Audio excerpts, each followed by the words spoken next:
రేగొండ మండలం తిరుమలగిరిలో జరుగుతున్న బుగులోని జాతరలో శ్రీ బుగులోని వెంకటేశ్వర స్వామిని దర్శించుకొని ప్రత్యేక పూజలు నిర్వహించారు శాసనసభ ప్రతిపక్ష నేత ఎమ్మెల్సీ సిరికొండ మధుసూదనాచారి।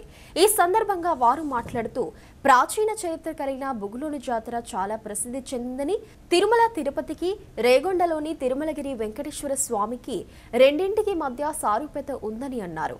అలాగే గతంలో తాను స్పీకర్గా ఉన్నప్పుడు మెట్ల ద్వారా ఎక్కే భక్తులకు సౌకర్యార్థం 40 లక్షల రూపాయలతో రైలింగ్ ఏర్పాటు చేశామని, అలాగే ఇక్కడున్న మినీ మేడారాన్ని కూడా అభివృద్ధి చేశామన్నారు। ప్రభుత్వం ఈ ప్రాంతకున్న వనరులను గుర్తించి పాండలగుట్ట, మైలారం గుహలు, తిరుమలగిరి బుగులోని జాతర చుట్టూ ఆహ్లాదకరమైన వాతావరణం, కొండలు వీటన్నింటినీ కలుపుకొని అంతర్జాతీయ ప్రమాణాలతో టూరిజం స్పాట్ అభివృద్ధి చేయాలని సూచించారు। ఈ కార్యక్రమంలో బీఆర్ఎస్ జిల్లా నాయకులు లెంకల రాజిరెడ్డి, సూర నరసింహారావు, భిక్షపతి, ఊకంటి వీరారెడ్డి, రావుల రమేష్ తదితరులు పాల్గొన్నారు। ఈ ప్రాంతాన్ని అపురూపమైనటువంటి టూరిజం స్పాట్ గా డెవలప్ చేయడానికి అవకాశం ఉన్నటువంటి ప్రాంతం ఈ పాండవులగుట్ట ప్రాంతం। ఒకవైపు పాండవులగుట్ట, ఒకవైపు వెంకటేశ్వర స్వామి గుడి, మరోవైపు గణపురం చెరువు, మరొక వైపు చుట్టూ కొండలతో పచ్చదనంతో అలరారుతున్నటువంటి ప్రాంతం। ఆ పక్కనే మైలారంలో గుహలు, వీటన్నిటిని కూడా ప్రభుత్వం చిత్తశుద్ధితో ప్రయత్నం చేస్తే అపురూపమైనటువంటి పర్యాటక కేంద్రంగా తయారు చేసేటువంటి అవకాశం ఉంది।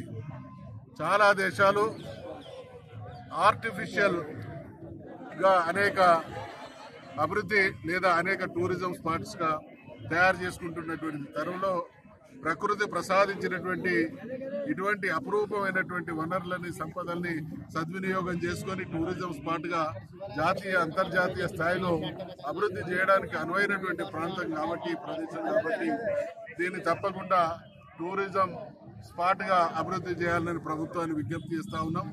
గతంలో ఈ ప్రాంతం నుండి నేను శాసనసభ్యుడిగా, స్పీకర్గా కొనసాగినటువంటి కాలంలో పాండవులగుట్ట విషయంలో, ఇక్కడ ఉండేటువంటి మినీ మేడారం జాతర విషయంలో, అదేవిధంగా ఇక్కడ ఉండేటువంటి బుగులూరి వెంకటేశ్వర స్వామి జాతర విషయంలో కొన్ని కార్యక్రమాలు చేపట్టడం జరిగింది।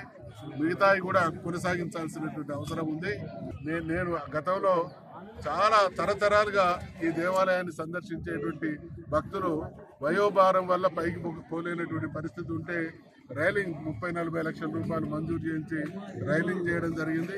ఇక్కడ మేడారం, మినీ మేడారాన్ని కూడా 40-50 లక్షలు, పాండవులగుట్ట ఈ ప్రాంతానంతా దాదాపు 2 కోట్ల రూపాయలతో కొంత అభివృద్ధి చేసినాం। మిగతా అభివృద్ధి అదేవిధంగా నిలిచి ఉన్నది కాబట్టి ఒక 10-15 కోట్ల రూపాయలు మంజూరు చేస్తే ఇది పర్యాటకంగా అపురూపమైనటువంటి ప్రదేశంగా తయారు చేసుకునేటువంటి అవకాశం ఉంది కాబట్టి ప్రభుత్వం ఆ దిశగా ఆలోచించాల్సిందిగా నేను సూచన చేస్తా ఉన్నాను।